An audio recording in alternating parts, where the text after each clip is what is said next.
But who were these lost sheep? After the passing of King David and King Solomon, King Rehoboam took the throne of Israel. Solomon had married hundreds of foreign wives, who brought their idolatrous religion into Israel. The compromise with all these gods of the surrounding nations was now beginning to take its spiritual toll. The glory of Israel was departing. Israel was in serious decline. And so the royal tribe of Judah in the south was trying to compensate for this, using the ways of this world. The national entity was exacting more and more taxes, and the servitude required for the 10 northern tribes amounted to 3 months in the year. Jeroboam was a labor leader, organizing all this support that was going up to Jerusalem from the other tribes. The point eventually came when this burden became quite troublesome, and so it was that Jeroboam led the northern 10 tribes of Israel before King Rehoboam in an appeal for some economic relief. They were asking for some grace, if you will. The meeting was a disastrous one, and for all Israel. Yes, the 10 tribes were out looking for grace, but Rehoboam apparently did not have the wisdom of his father Solomon. The king of the Jewish tribe of Judah had unwisely accepted the counsel of the young men instead of accepting the counsel of the elders. The result was quite predictable and sad. Any hope of retaining unity of all Israel under Judah was now lost. God's covenant people were divided asunder. They were split into the 2 kingdoms. Later on, even in their dispersions, these 2 companies would continue in their separation and in their feuding. The northern kingdom was scattered, and still being drawn together into their tribal and character groupings, they disappeared into the mists of history to become one of history's great mysteries, the lost 10 tribes of Israel. It is believed by some archaeologists that the magnificent constellation and solar observatory at Stonehenge, only 40 miles away from Glastonbury, was erected in the early Bronze Age, about the year 1800 BCE. Many archaeologists tie these 2 testimonies suggesting that Stonehenge was built by Hu-Gadara. With the knowledge entrusted to him by Shem the Melchizedek, Hu-Gadara took the knowledge of the heavens as given by the Maker of the universe from the regions of Ararat to the isles in the west. We are reminded by Joseph's testimony that it was their patriarch Seth and his descendants that were entrusted by God the knowledge of the stars in the heavens, the constellations and their paths of orientation that portrayed the great plan for salvation. The patriarch Seth entrusted these astronomical secrets to Methuselah, from Methuselah to Noah and Shem, and from Noah and Shem to Abram. It was this knowledge that Abram, the Sumerian potentate, was given custody of these natural truths when he lived with Noah and Shem for almost 50 years. It was the knowledge of the stars in the heavens that Abram took and shared with the ancient Egyptians. It was in the custody of Hu-Gadara the Great that the knowledge of the stars and the exalted concepts of the divine were given to take to the outer western rim of the Eurasian continent, to the western isles of Britain, Ireland, and Scotland. There he planted the Druidic religion of Shem, to be preserved until the arrival of the Sumerian Celts and the Anglo-Saxons, the Engelsake, or the people of Ephraim and Isaac, to the sacred shores. They would also embed the message and wait with patience for that day would come when the physical manifestation of the God of the future, Yesu, would be revealed as the Messiah. That day arrived soon after 30 CE, when Joseph of Arimathea arrived back on the island, bringing with him the good news. Indeed, thinking that the entire island was heathen, St. Augustine traveled to Britain in 597 AD. All were unbelievers, as expected. That is until he reached a certain western section and found a well-established Christian church tradition there, complete with clergy and holidays. The subsequent report to Pope Gregory describes the location of his findings in what could very well have been Glastonbury, which was then a lake island in the southwest England. Martians may have made parts of it accessible by foot. The island has been continuously occupied for thousands of years. It has been theorized the site's location to hard land, coupled with its highly defensible yet fertile ground, made it an ideal spot for habitation. Today, much of the aquatic landscape has since disappeared, having been packed in by wetlands, growth, swamp, drainage, and fill. According to early stories, after the death and resurrection of Jesus, Joseph and a group of 12 were sent according to tradition on a boat with no sail, no rudder, and no oars. The Jewish authorities believed that the will of God would create their demise, yet Providence carried the boat on the current across the Mediterranean to the coast of Provence, France, and landed on the sandy beaches in the Camargue near the present town of Les Saintes-Maries.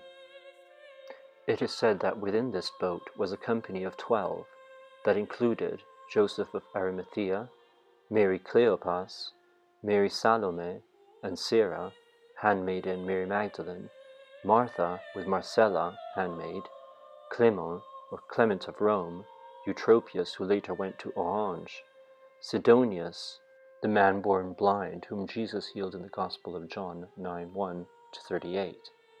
Tradition ascribes Saint Sidonius the founding of the Christian church at Nîmes in Gaul, present-day France.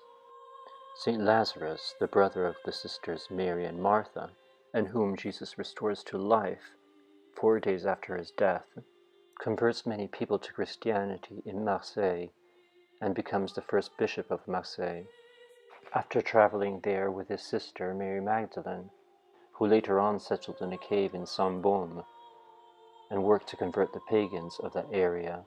Then in her final days she came down to be near Maximin, who had originally baptized her, who was also on the ship, and after receiving communion from him she died peacefully in his arms, and is buried there in Saint-Maximin-le-Baume.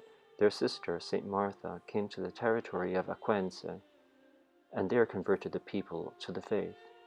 She then went to Tarascon, where she occupied her days in prayers and in fastings. Martha eventually died in Tarascon, where she was buried.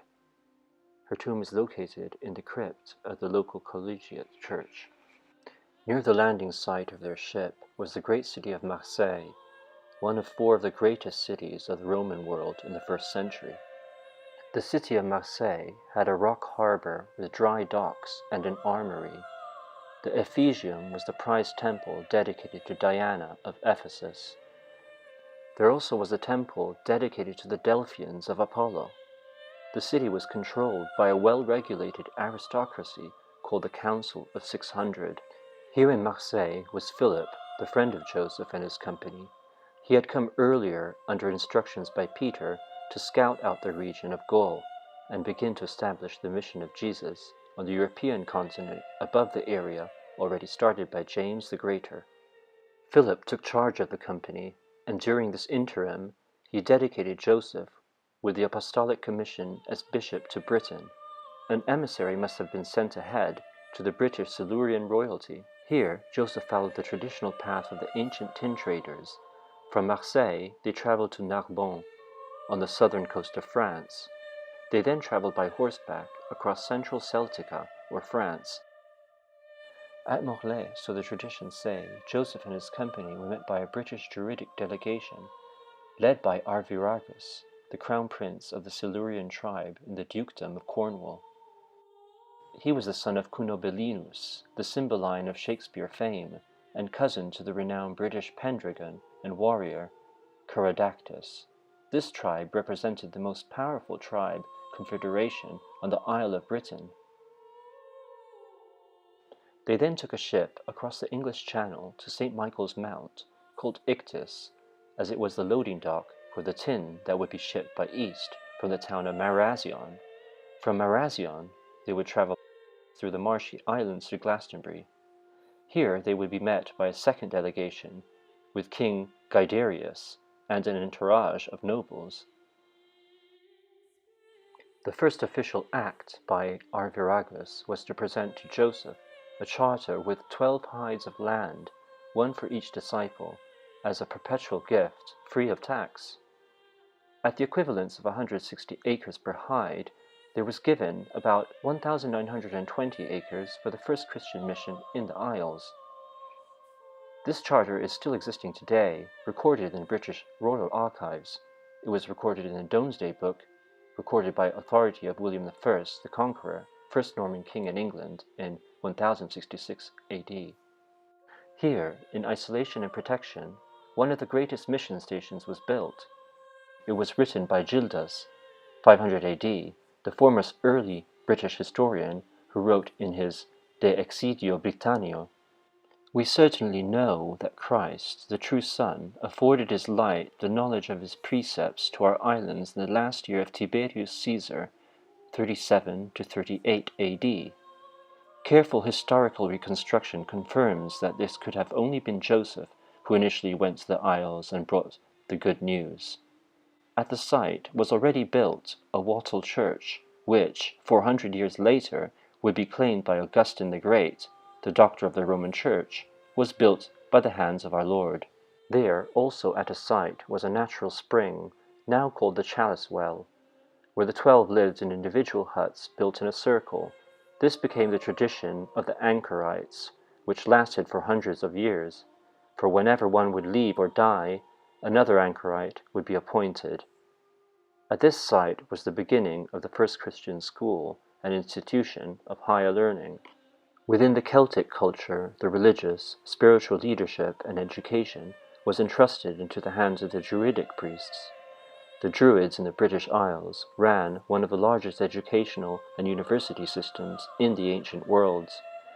Tens of thousands of young people spent 20 years of their lives to complete their education. An in-depth knowledge of the Druidic faith confirms that they were waiting for the coming of the Messiah. In fact, in the Druidic faith, they were awaiting the Anointed One, Jesu, and it was with willing hearts that the message of Christ found immediate reception in the royal Silurian family, including Bron, who was the arch-druid of Britain, later known as Bran, the Blessed. British historians who have documented what they feel are legitimate migrational routes of these Celtic tribes feel that they can trace these tribes to the lost tribes of Israel. It was these same Druids who in their Celtic triads who wrote prior to the coming of Christ, and recorded by Procopius in De Gothici, "The Lord our God is one. Lift up your heads, O ye gates, and be. Ye lift up ye everlasting door, and the King of glory shall come in. Who is the King of glory? The Lord Jesu. His is the King of glory." It was under the instruction of Joseph and Mary, Martha, Lazarus, and others that the first British were instructed and trained as emissaries for Christ. It was to them that Macnisa, King of Ulster, sent his priests to Avalon to commit the Christian law and its teachings into writing, which they named the Celestial Judgments. And it was from here that Lazarus returned to Gaul, the area of Provence, France, with Mary and Martha. In the ancient church records of Lyon, it states Lazarus returned to Gaul from Britain to Marseille, taking with him Mary Magdalene and Martha. He was the first appointed bishop. He died there 7 years later. It was this, the Avalon school, that the children of the Silurian Pendragon, Caracatus, Gladys, Linus, and Eugrain were baptized and taught the message of our Lord. It was they who, with their father as Roman military captive, went to Rome, and after his clemency they lived at the Palatium Britannicum, where the first Christian church in Rome met with Apostle Paul. This site is preserved today in the Church of St. Pudentiana.